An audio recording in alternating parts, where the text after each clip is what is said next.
So, may nagtanong kung paano daw matatanggal yung mga notifications na galing sa mga iba't ibang apps natin.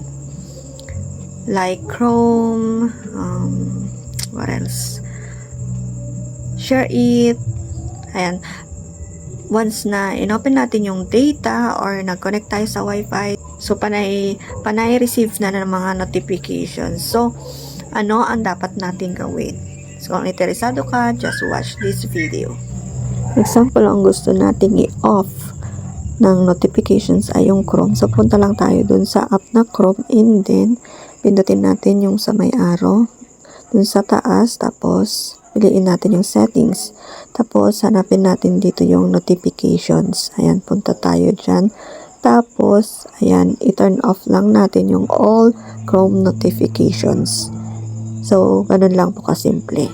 Pero kung pang maramihang applications naman po, so punta lang tayo dito sa settings. Tapos hanapin natin yung notifications. Tapos, dyan sa app settings. And then, piliin natin yung mga applications na i-off natin ng notifications. So, example, Share It, Chrome, V-Apps, App Store, Browser. So, ganun lang po. Sana nakatulong. Thank you for watching.